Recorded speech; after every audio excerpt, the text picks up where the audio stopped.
Hey, what's up, guys? I'm John Borba, and I am here with Brandon Hunt. Hey. And we are here to talk about Season 8, Episode 15 of The Walking Dead, called Worth. It's worth it. There was a vom bomb. There was a definite vom bomb. There was some throwing up. There was a dead mustache. Several, I would say. But the biggest question that we have going into the finale is, were Carl's notes that were this big thing this whole season, did they do anything? I don't know, are they gonna make a difference? I don't know. Well, the first time they did not. Yes. And then it turns out in this episode, the second time, they did not. Yeah, ish. Maybe. Ish. Maybe. We feel. So the question is, what is Rick going to do now that he read Carl's note? And also Negan, now that he's heard Carl's note. Yeah, I think we have a decent idea of what's gonna happen there. Yeah, I think so too. All right, so do you think that Rick has finally changed his mind and gone the way of the comics? Which is to forgive sort of Negan. But I think he's on the path. And I think the upcoming events will definitely set him straight on the path. But I think now he's struggling still, but now that he's heard his son's essentially final words or read them, it's probably shaping his mind a bit right now while he's sitting up there in that house thinking about stuff before the final battle. So I do think he's on the way, but there's probably gonna be a few bumps and bruises, as we suspect, that will turn the course, if you will, on how he gets to that particular place. I think one of the big things in the note for me that hit me emotionally, especially because I have a kid, is when Carl essentially reminds Rick, hey, you have another child, and you have a future to make for that child, and the future that you wanted for me is still possible. Right. And reminds him of how the world used to be and the memories that he built with Carl before all of this happened. And Carl reminds Rick, you can do that again. Like, you have a second chance. Sure, this world is not ideal for that, but you have the ability to make the world a better place, regardless of whether the dude in the leather jacket wants to help you do that or not. Right. That's probably going to be the one thing that grounds Rick all the time, is that he remembers that he has another child, and he can have Carl's memory live on vicariously through that child. So that's probably, the last stage before he just completely loses it. As we know, when somebody dies that's close to him, he just goes off and just murders everything. So, she is probably she's the actual last totem he has to the world. That's his lifeblood, basically. Yeah, and I think he still has Michonne, but I don't think she holds the weight that they're building up Judith to. I agree. I actually wonder if they're going to build up Judith to kind of replace Carl in the comics and kind maybe. of gender swap that. Yeah, that'd be interesting for sure. Future. So another thing that happens in this episode that was very interesting is we got to see Simon and Dwight both kind of have these bigger roles and see the last couple episodes of what they had going on come to fruition. And in one case, come to just dead as hell.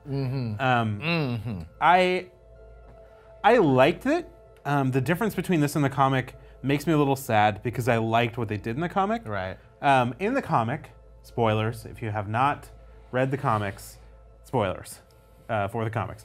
Dwight ends up in this battle with Negan trusting him, and Dwight ends up kind of being instrumental in kind of turning the tide and tricking Negan into believing that he's in a safe place and that he's won. Negan kind of has that confidence now, and the way that Dwight did that in the comics is very similar to what Dwight did to Tara in the show.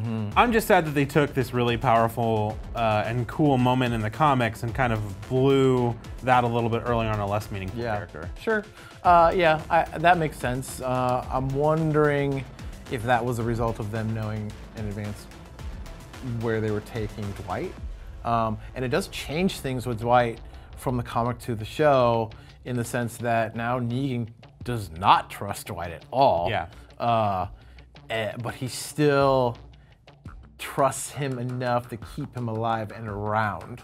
So that's different. Or he has some terrible, like, that's the big question that I have as a comic reader is like, what happens to Dwight now? Right. Like Negan says he has this big, terrible plan for him.